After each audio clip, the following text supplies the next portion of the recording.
오늘 하나님 말씀은 마태복음 7장 1절부터 5절까지.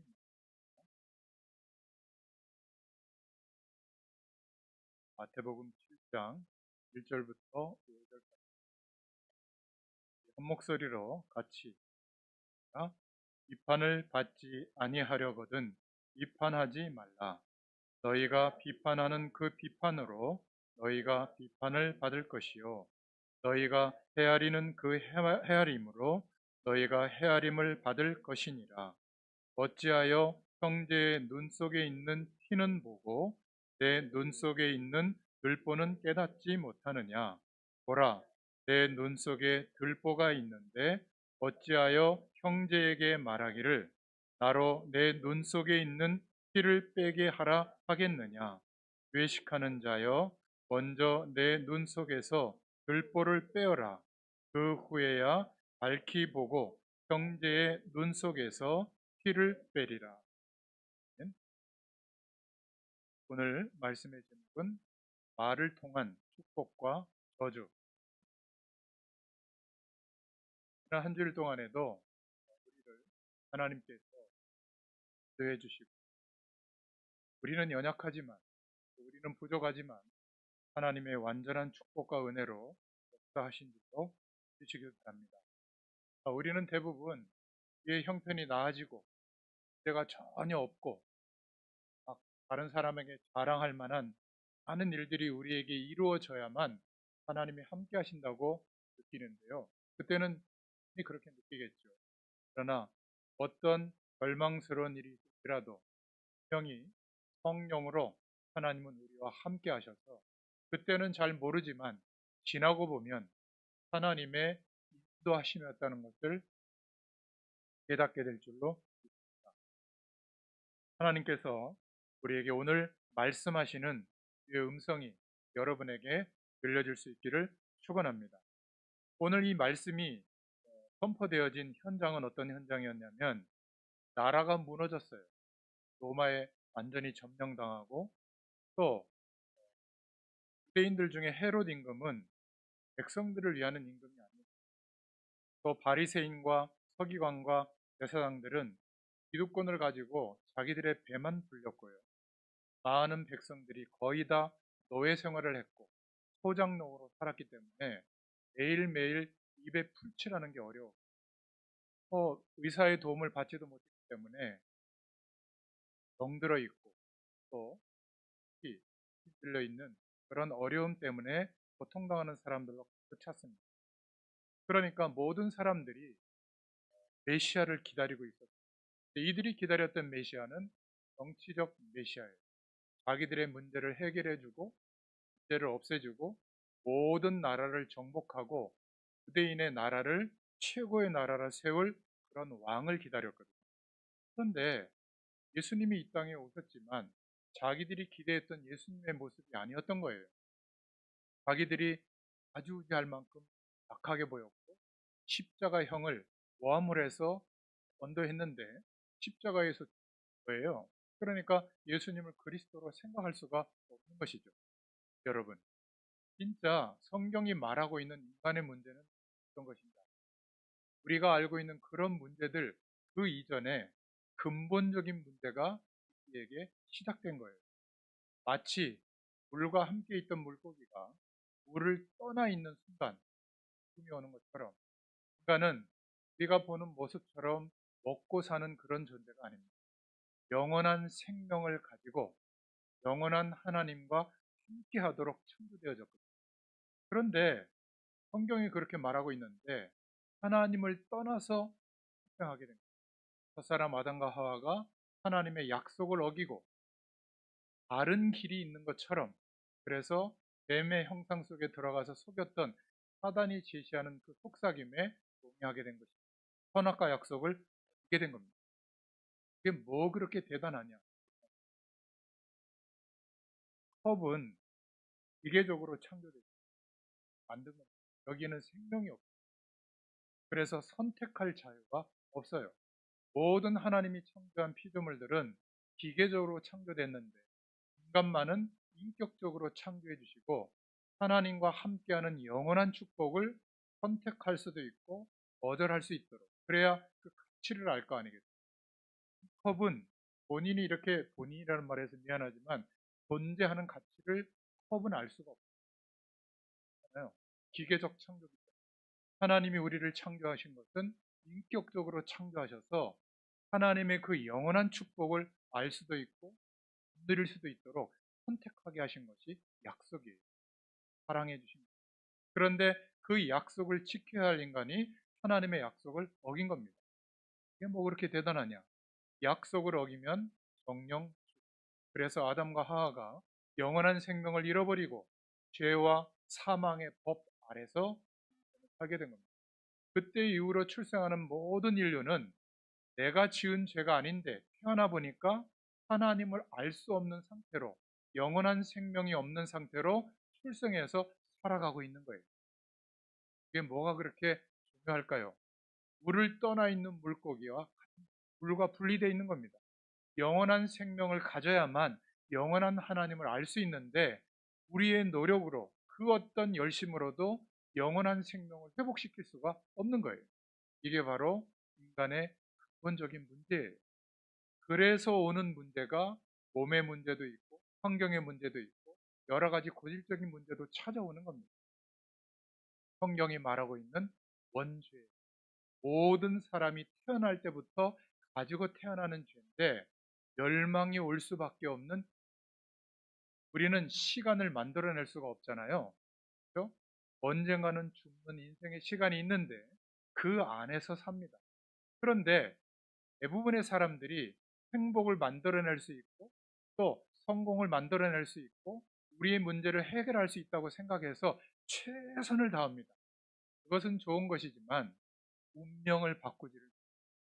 그래서 하나님을 모르는 사람들은 팔자라고 하잖아요. 태어난 날, 시간 이런 것을 따져서 또 여러 가지 순수를 따져서 또 여러 가지 좋다고 하는 이론을 따라서 살지만 궁극적으로는 찾아오는 간의 영적인 문제를 해결할 수가 없는 겁니다. 누구에게는 그냥 지나갈 수 있는 문제인데 어떤 사람에게는 특정한 이유도 없이 갑자기 갈급해지고 허무하고 시달리게 됩니다.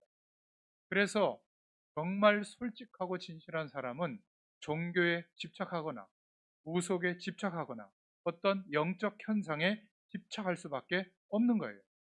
아무리 집착하고 노력해도 해결이 되지 않으니까 결국 하나님 없어도 살 만한 가능성, 여기에 목숨을 거는 겁니다. 최선을 다하고 노력하지만 그래도 답이 없으니까 마음과 정신의 병으로 발전하는 거예요. 누구 때문이 아닙니다. 어떤 사건 때문도 아니에요. 이런 모든 것이 합쳐져서 어떤 사람은 눈에 보이는 병이 오기도 하지만 어떤 사람은 마음의 병이 오기도 하는 겁니다. 그러다가 결국 단절이 되고 장애가 오고 고립이 되는 그런 상태가 되죠. 육신 문제가 오게 되면 그때는 내 힘으로 살 수가 없죠. 그래서 인생을 마감하면 어떻게 됩니까? 영원한 천국, 영원한 지옥이 기다리고 있어요. 죽으면 인생의 문제가 끝나는 게 아니라 지금은 하나님께서 하나님의 자녀가 아니더라도 햇볕을 비춰주시고 바람을 주시고 노력하면 인생의 결과로 오도록 일반 은총을 허락하시지만 영원한 지옥에는 영원한 고통이 계속됩니다. 어떤 분들은 제가 복음 전에 보면 지옥 가죠 뭐 하는데요. 몰라서 그래요.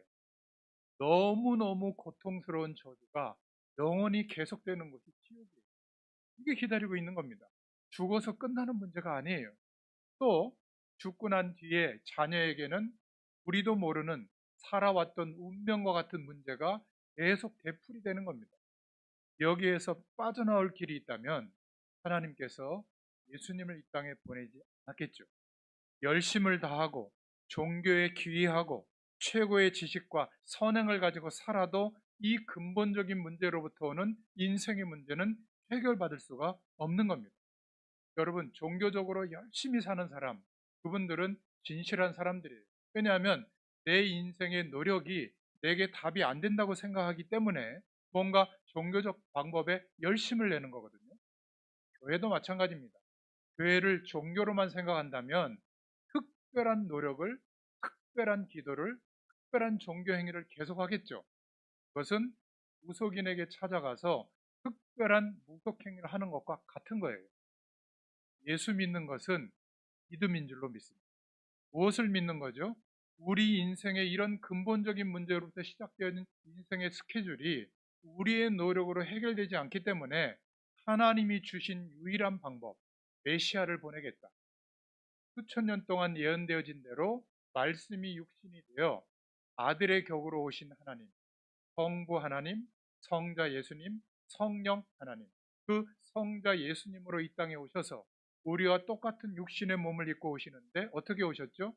동정녀 마리아에게 나시고. 왜 동정녀라고 했을까요? 우리와 같은 모습으로 태어나면 원죄 아래서 출생하기 때문에 원자가 될 수가 없는 겁니다. 그래서 약속된 대로 처녀가 잉태 아들을 낳을 것인데 그 이름을 임마누엘이라고 하라.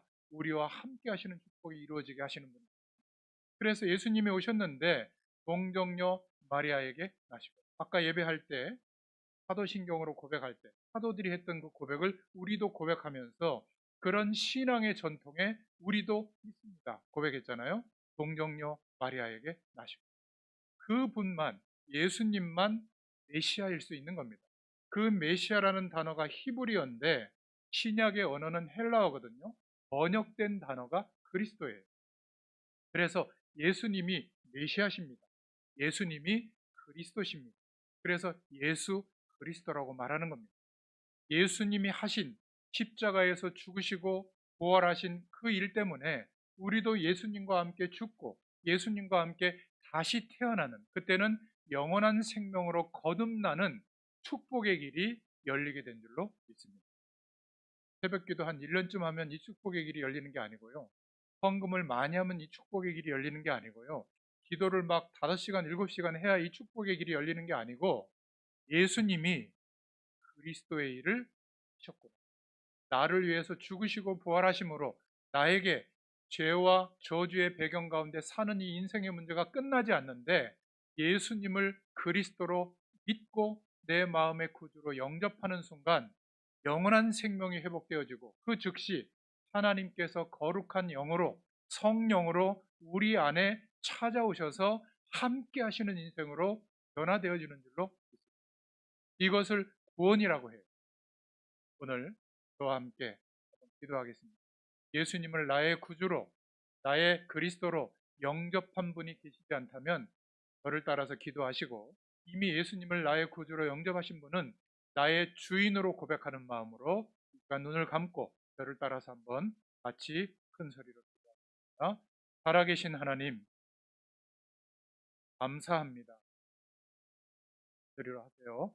지금까지는 내 인생의 주인이 나 자신이었습니다. 최선을 다했지만 한계 속에서 살아왔습니다. 하지만 오늘 예수님을 나의 구주로, 나의 그리스도로 믿고 영접합니다. 지금 내 안에 찾아오셔서 성령으로 함께 해주시고 영원토록 나를 인도하여 주옵소서. 나를 하나님의 자녀로 받아주신 줄 믿습니다. 예수님의 이름으로 기도드렸습니다. 아멘. 할렐루야. 하나님의 자녀 되는 것은 믿음으로 되는 겁니다. 그냥 믿는 것이 아니라 예수님을 그리스도로 믿음으로. 저는 지금까지 방으로 살았는데요. 괜찮아요. 예수님을 그리스도로 믿으면 30년 믿은 사람이나 오늘 믿은 사람이나 똑같이 하나님이 주인 되셔서 역사하시는 하나님의 나라가 먼저 우리의 심령 안에 임하게 되는 줄로 믿습니다. 세상 가운데 사는 것 같아도 하나님의 영원한 나라의 배경 속에 우리가 살게 돼요. 죽음도 문제가 되지 않습니다. 왜죠? 영원한 천국이 보장돼 있어요. 얼마나 감사합니까? 아니, 죽음이 문제가 안 되는데 어떤 게 문제가 되겠어요? 왜 예수 믿는 사람들을 볼 때 사람들이 존경하지 못하는 줄 아세요? 밭 밑에 보아밭이 있는데 밭만 경작하고 있는 거예요. 그러니까 열심히 예수만 믿고 있는 거예요. 열심히 예배만 드리고 있는 거예요. 하나님의 나라가 내게 임했고 그 나라의 주인 되신 예수님이 거룩한 영, 성령으로 나와 함께 하시는 것이 발견이 안 된 거예요. 그러니까 여전히 돈으로, 성공으로, 최선을 다하는 것으로 그렇게 인생을 허비하고 있는 겁니다. 그런 것은 좋은 것이지만 보아밭을 발견하면 달라집니다. 어떻게 달라지죠? 감자 농사 그렇게 중요하지 않아요. 홍수가 났다? 좀 괜찮습니다. 어떻게 먹고 사나? 농사를 재배하지 못하는데 보아밭이 있는데요. 남이 와서 좀 오이 농작한 거 따먹었다. 시비 걸지 않습니다. 더 따가시라고. 여러분, 우리가 성격이 좋아서 용서하고 사랑하고 견디는 게 아니에요. 보아밭을 예수님께서 그리스도 되셔서 지금 성령으로 우리 안에 함께 하시는 줄로 믿으시길 바랍니다.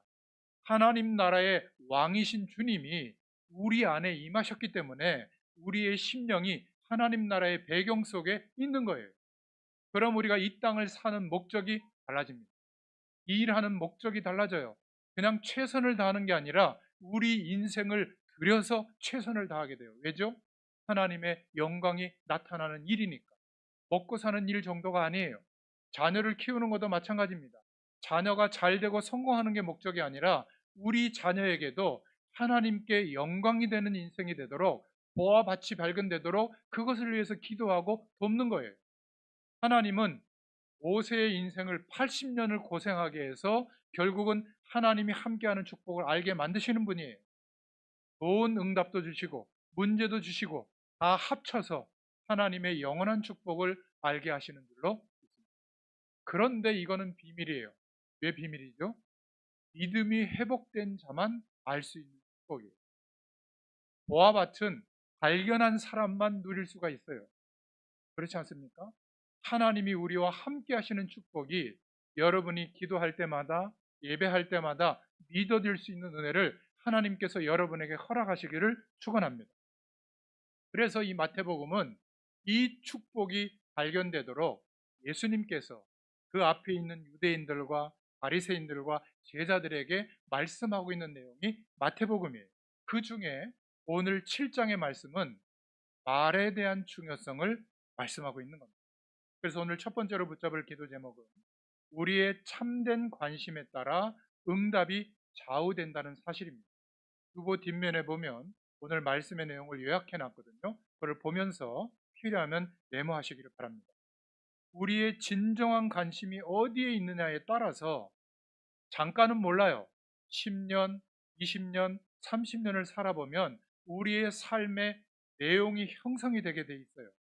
오늘 마태복음 7장에는 그러한 말에 대한 말씀이 나오는데 왜 말이 중요하냐면 말 뒤에는 그 사람의 생각, 관심, 모든 것이 들어있기 때문에 그렇습니다. 저는 여러분들에 대해서 물어보지 않아요. 그냥 몇 마디 대화해보고 또 겪어보면 이 사람이, 이 순서님이 어디에 관심을 갖고 있구나. 그게 나쁘다 좋다가 아니라 거기에 관심 가진 대로 시간도 할애하고 선택도 하고 노력도 하지 않겠어요? 그런데 제일 안타까운 것은 24시간이 주어지는데 단 10분도 하나님을 바라보지 않고 살 때가 많다는 거예요. 그리고 왜 이렇게 바쁜지 모르겠어요. 여러분, 만약에 여러분에게 어디에 오면 1,000만 원을 준다. 가죠, 가. 그런 사람이 있지만 대부분은 갑니다. 그런데 예배당에 오는 거는 정말 이거는 영적인 일이기 때문에 쉽지 않습니다. 제가 그래서 아침마다 여러분들의 이름을 불러가면서 기도하거든요. 그래서 여러분도 모르게 하나님이 마음을 줘가지고 끌려오시는 거예요. 예배 드릴 수 있어요. 여러분, 예배자로 선다는 것은요, 하나님을 모르는 사람들은 한 주일 내내 일하지만 우리는 주일날만큼은 안식을 누리는 거예요. 어떻게 해요? 예배하면서. 이 짧은 예배 시간이 하나님이 누리셨던 그 안식이 임하는 시간인 줄로 믿습니다. 이 안식을 먼저 누리고 남들은 캠핑 가고 하지만 우리는 주일날부터 시작하는 거예요. 한 주일. 하나님의 안식을 말씀과 예배로 누리고 시작하니까 한 발 앞서서 시작하는 거예요. 그렇지 않고요. 뭘 못했기 때문에 하나님께 잘 보이려고 예배하는 거라면 그런 거예요. 한 주일도 힘든데 주일날 교회 와서도 또 뭘 해야 된다. 여러분 안 하셔도 됩니다. 저희 복음의 교회는 아예 그렇게 하나님이 시작되게 해주셨어요. 내가 할 것이다. 하나님이 하시겠대요. 이것을 제가 믿고 있거든요. 정말로 안 하셔도 됩니다. 아이, 그래도 목사님, 우리가 할 게 있죠. 해야 할 사람은 누구냐면 안 하면 안 될 것처럼 하나님의 은혜를 주시는 사람만 하셔도 돼요. 그래서 2025년도에 먼저 그의 나라와 의를, 여러분, 말을 함부로 하는 사람은 인생도 함부로 살게 됩니다. 말을 신중하게 하는 사람은 인생도 신중하게 살죠. 부정적인 말을 하는 사람은 부정적 인생을 사는 겁니다. 악한 말을 하는 사람은 악한 결말을 맞게 되어 있어요. 이게 너무 중요해요. 말은 그 사람의 인생이 담겨 있고 희망이 담겨 있는 것이고, 절대로 가능하다면 저주하는 말, 가능하다면 부정적인 말, 이런 말 하지 마시기 바랍니다.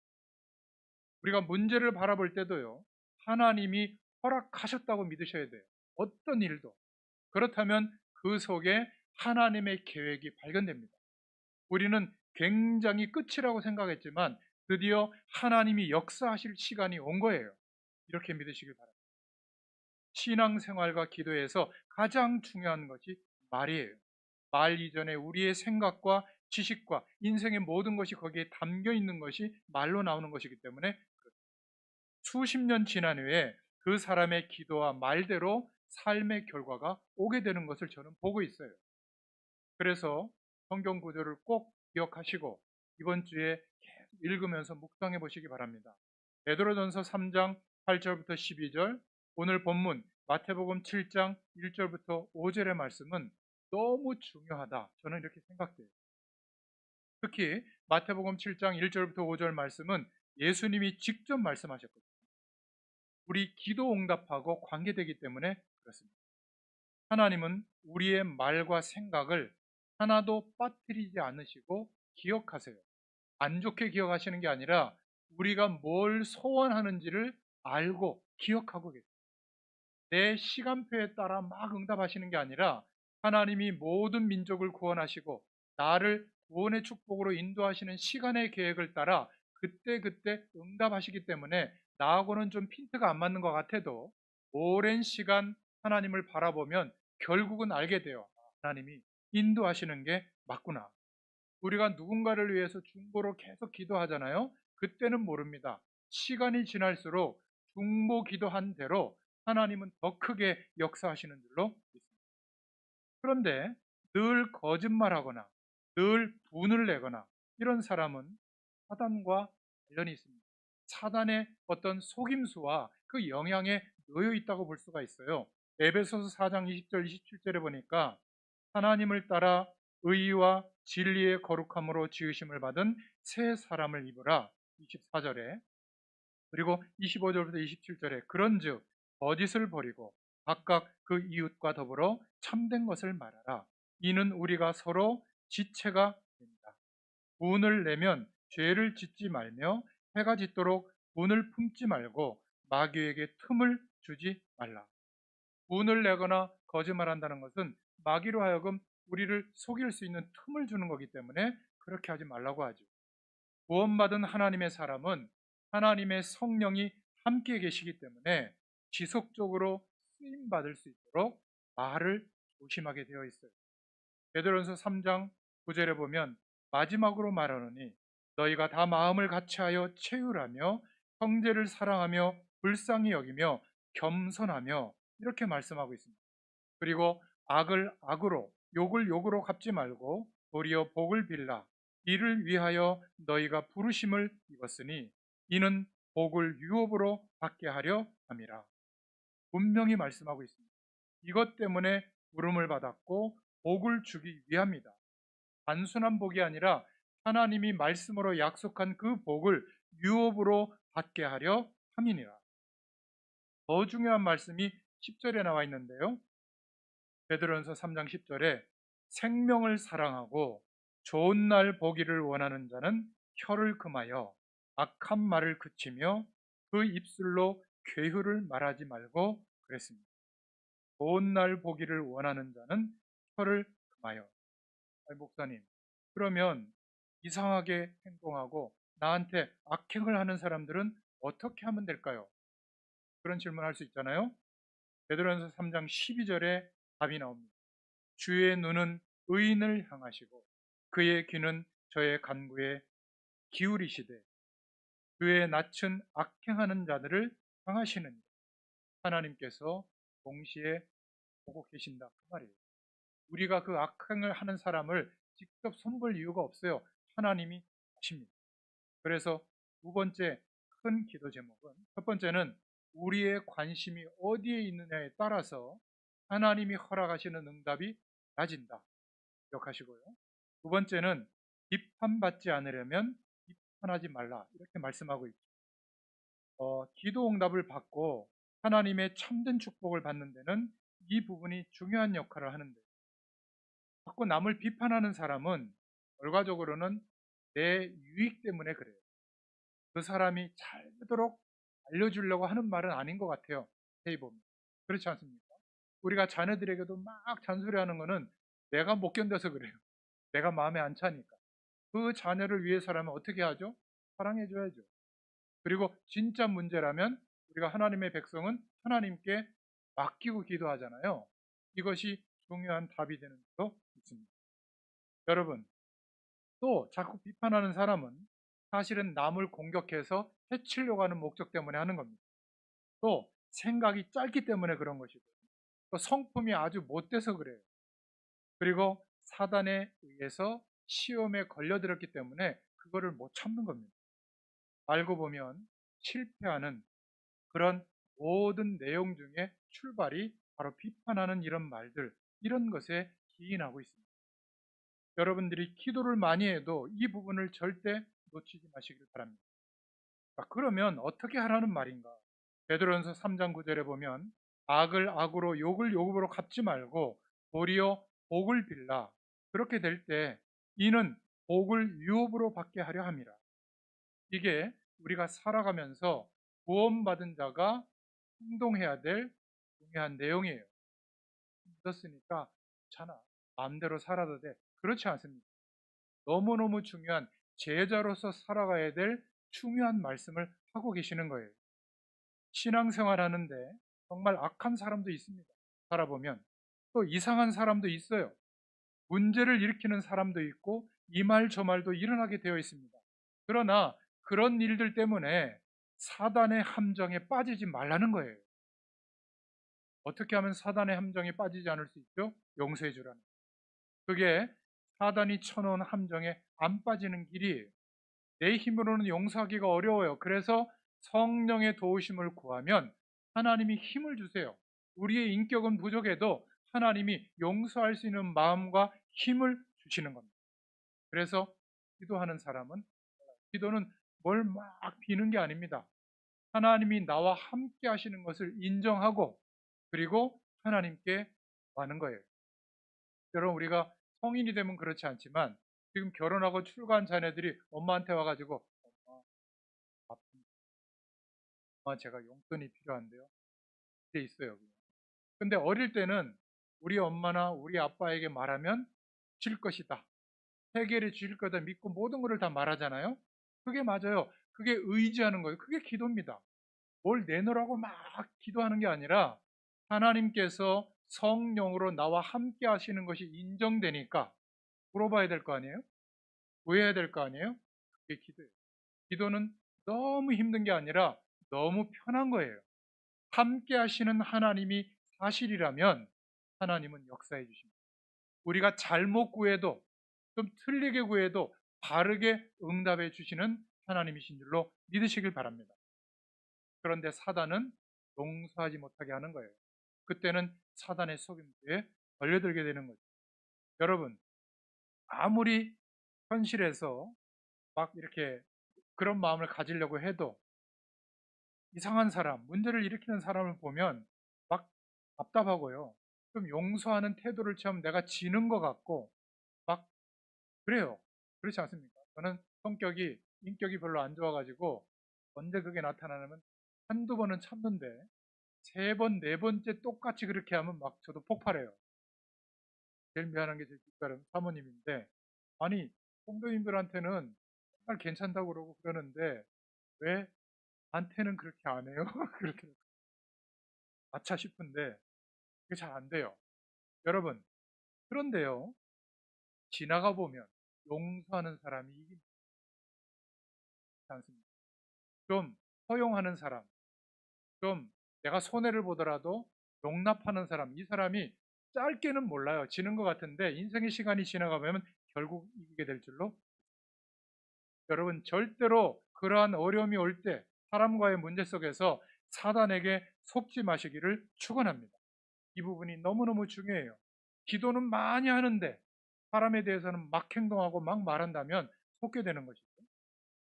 여러분, 하나님께서 살아계시기 때문에 분명히 우리 기도에 응답하시는 줄로 믿습니다.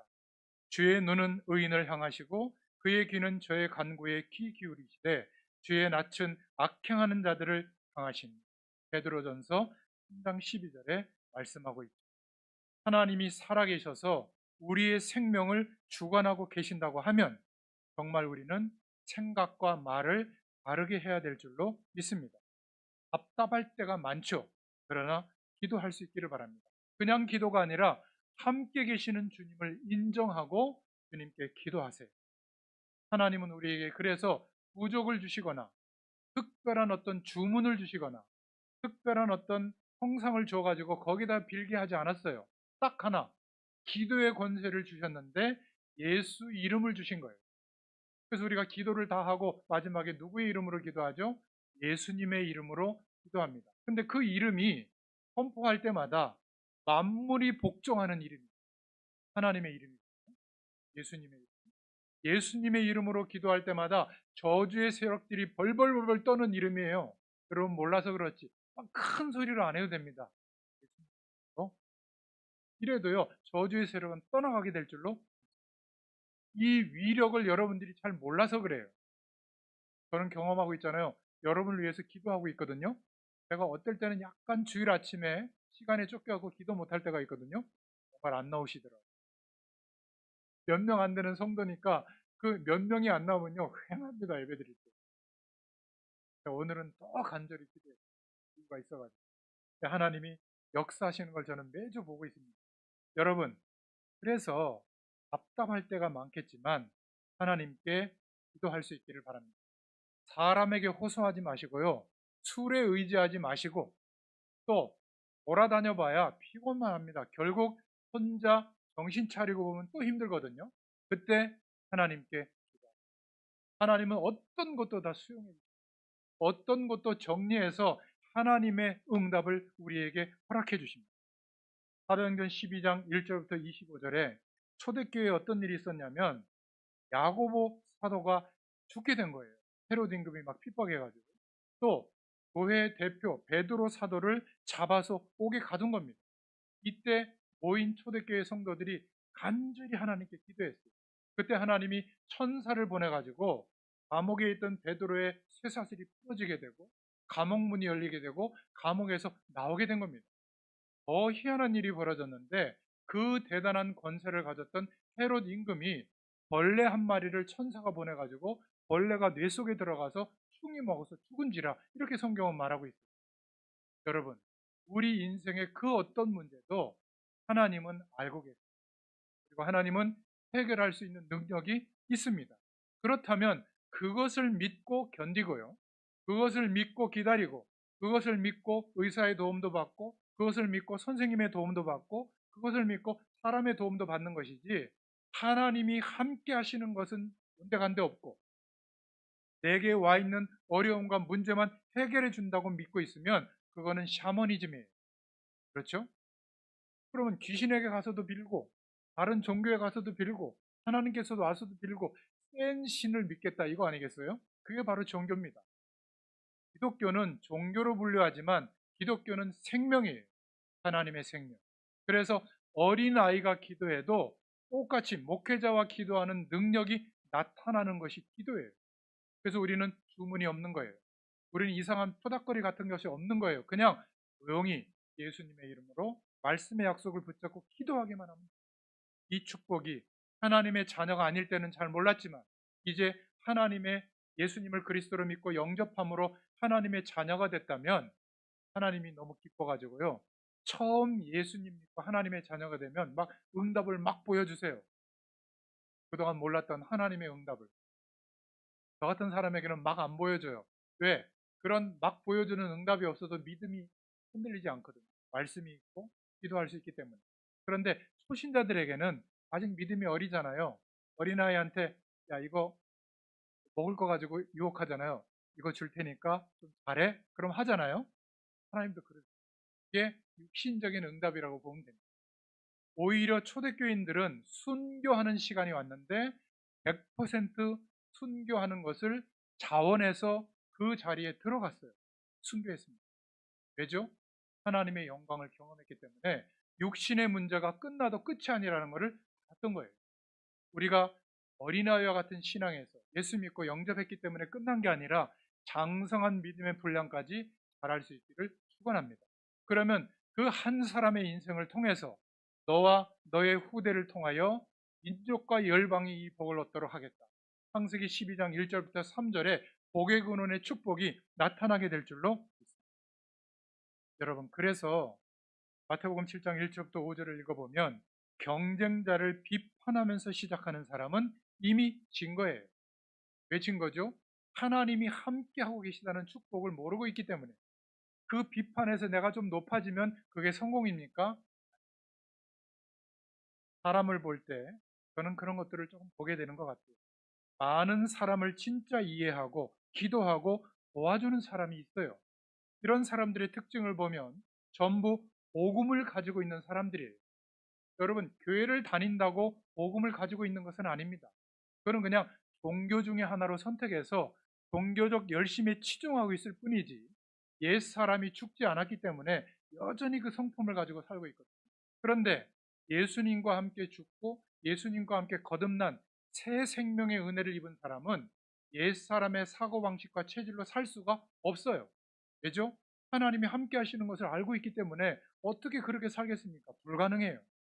그래서 착해라, 거짓말해라, 성실히 살아라 그런 말을 하지 않아도 세상 법에 비추어 봐도 세상 인격에 비추어 봐도 존경할 만한 삶을 사는 겁니다.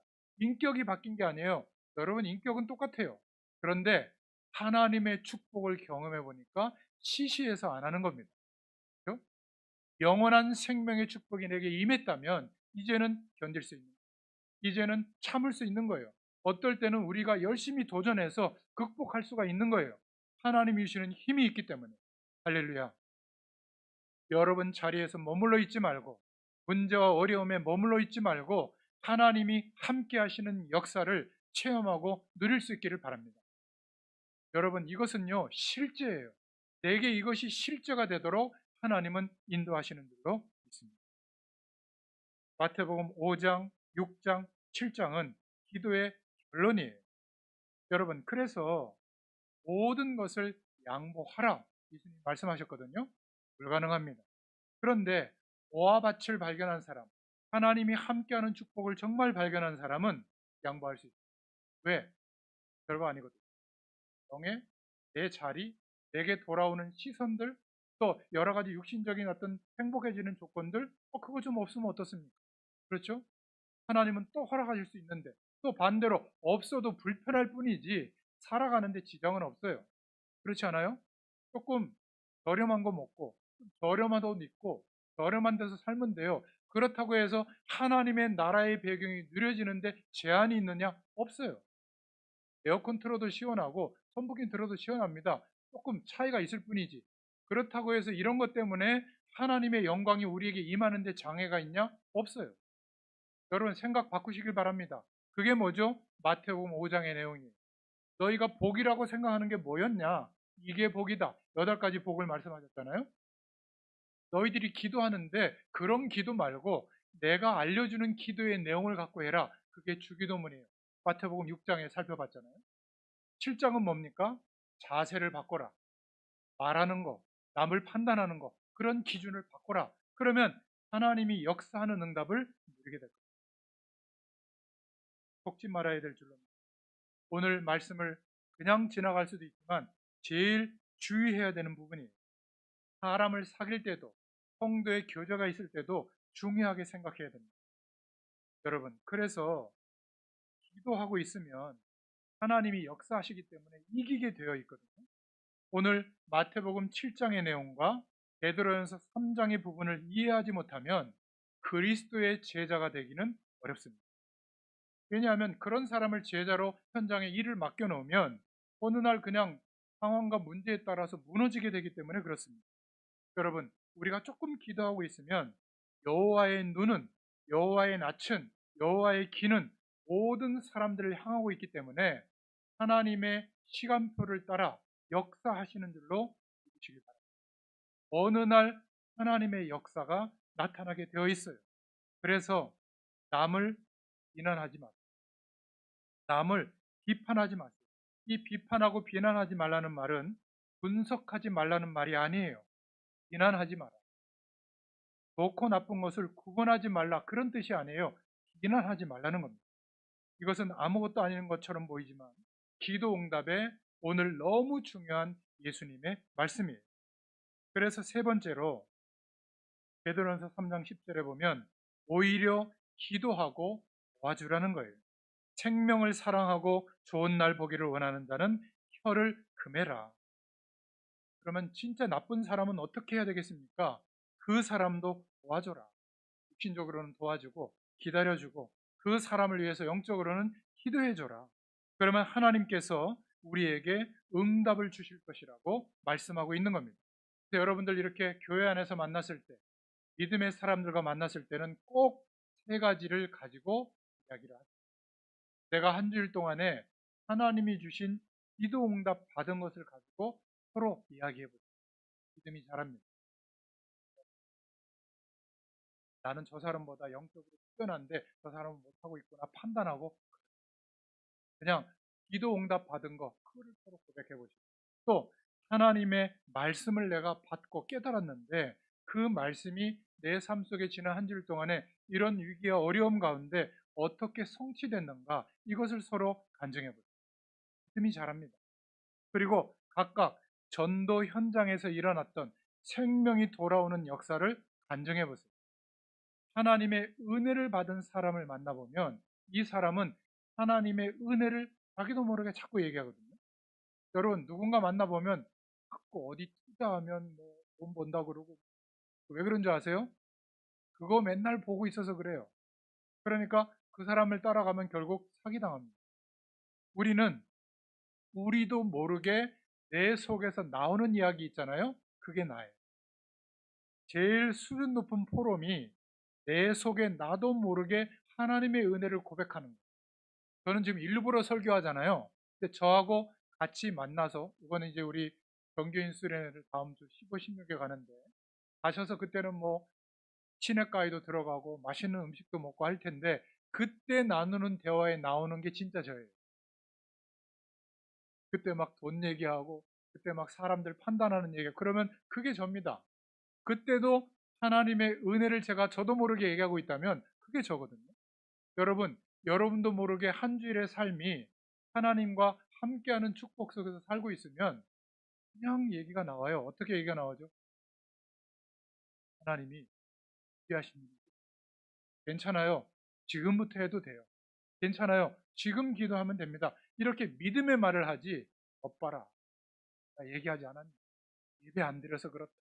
겉봐라, 내가 기도 안 해서 그렇다. 겉봐라, 헌금 생활 안 해서 그렇다. 아니에요. 하나님이 다 아시고 인생의 시간이 다 달라요.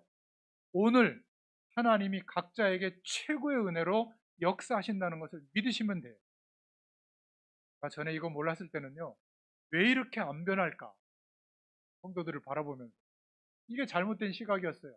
하나님의 시간이 되면 하나님이 변화시켜 주시는 줄로 믿습니다. 제가 이거를 믿고요, 매 주일마다 목에 핏줄이 서서 전하잖아요. 10,000명 모인 것처럼 전해요. 왜죠? 오늘 이분들 중에 하나님이 믿음을 주실 자가 있다고 제가 믿고 전하는 거예요. 이게 안 믿어지면요, 힘듭니다. 그런데 믿어지면 그 믿음 주시겠지. 오늘 그 은혜를 여러분에게 주시는 거죠. 그래서 말과 기도는 열매를 맺습니다. 하나님 앞에서 하는 말이 기도예요. 오늘 이 부분만 깨달아도 신앙생활에는 큰 답이 됩니다. 하나님 앞에서 하는 말이 기도다. 그것은 응답받게 되어 있습니다. 기도하는 순간, 기도하기 시작하면 하나님이 분명히 응답을 주십니다. 다니엘서 10장 10절부터 20절에 다니엘 보고 말씀하셨거든요.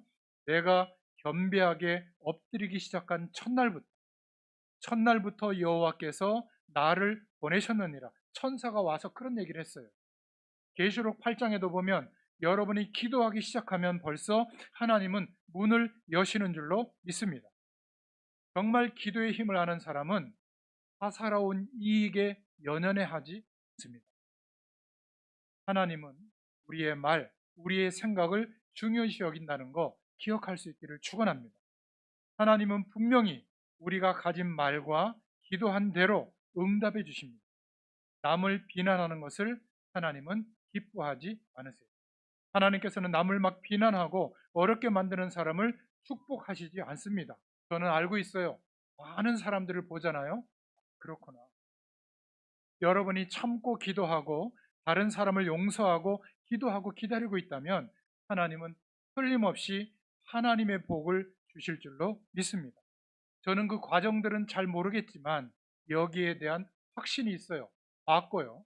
저희 아버지를 통해서도 봤고 저를 통해서도 봤습니다. 여러분에게도 그 응답이 있게 될 줄로 믿습니다. 오늘 결론입니다. 혹시 우리 중에 이 말씀을 듣는 여러분 중에 예배가 잘 안 되거나 말씀이 이해가 안 된다면 모든 면에서 손해가 있게 될지도 모르겠습니다. 영적으로 타격을 입은 사람은 정상적인 예배가 안 되는 겁니다.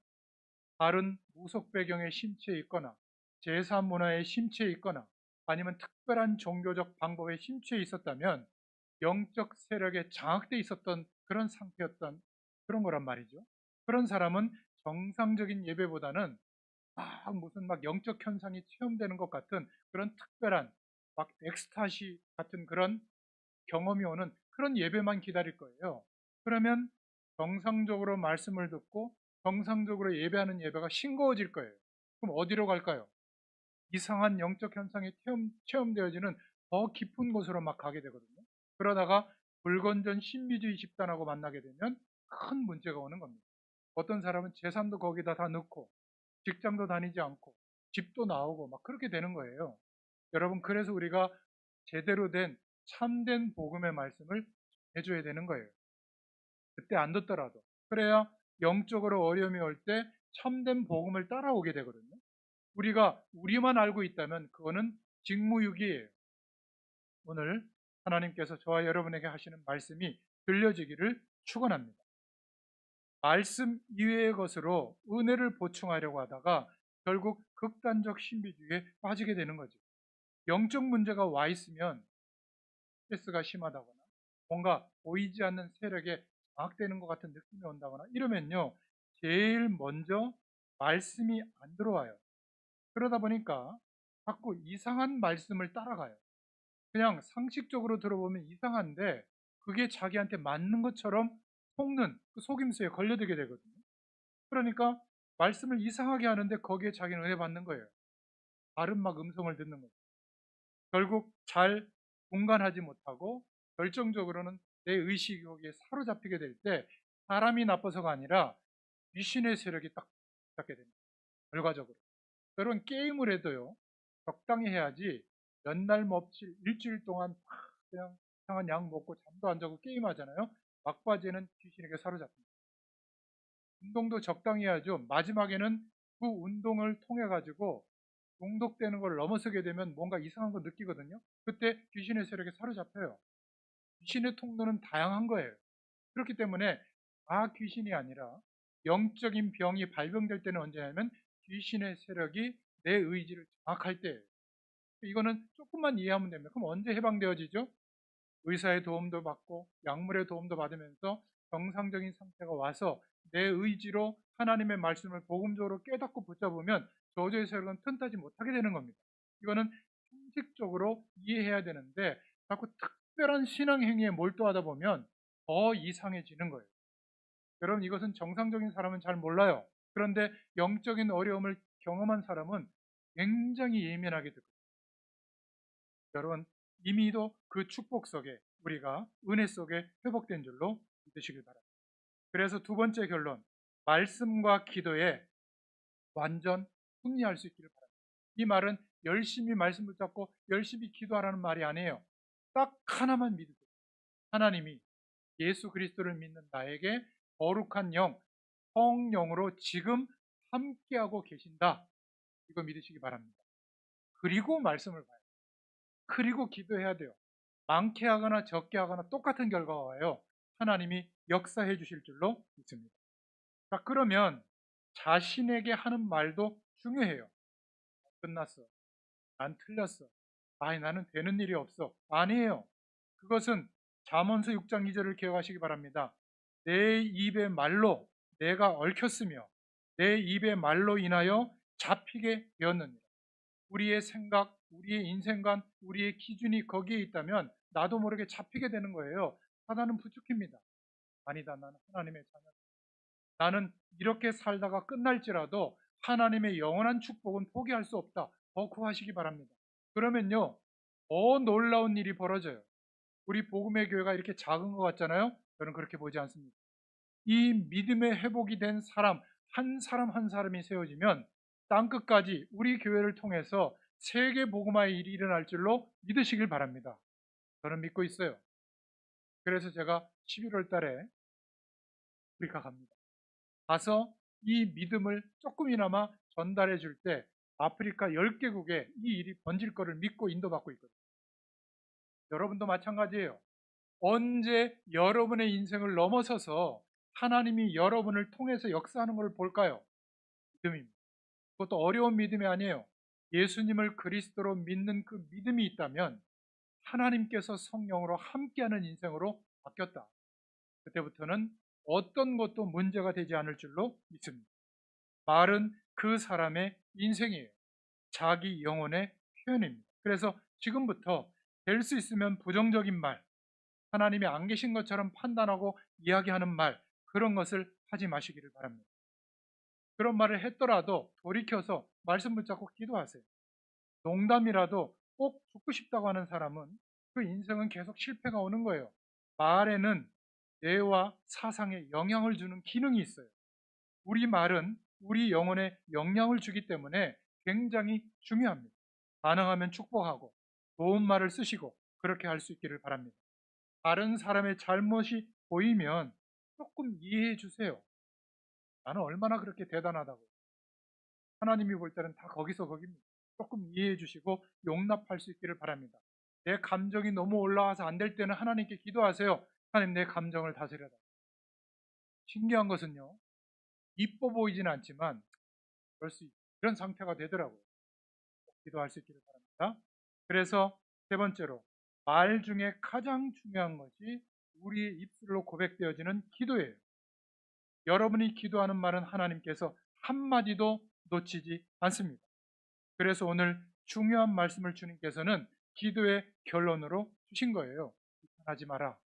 내 눈 속에 들보가 있는데 그것부터 빼라. 형제의 눈 속에 있는 티를 보고 뭐 그렇게 얘기하냐. 하지 마라. 이게 아무것도 아닌 것 같아도요, 우리의 자세와 생각을 바꿔주시는 줄로 믿습니다. 악한 생각을 하고 비난하고 이렇게 하면 기도가 안 돼요. 하나님이 역사하고 있는데도 하나도 안 보여요. 오늘 기도하는 중에 여러분에게 큰 응답이 되시기를 예수님의 이름으로 축원합니다. 기도하겠습니다. 하나님, 너무 감사합니다. 오늘도 한 사람 한 사람에게 하나님의 성령께서 말씀해 주시고 마태복음을 통하여 기도 응답 받을 수 있는 눈과 자세와 중심을 열어주심을 감사합니다. 이 말씀이 한 주일 동안에 우리 일평생에 응답이 되도록 역사하여 주옵소서. 예수님의 이름으로 감사하며 기도드립니다.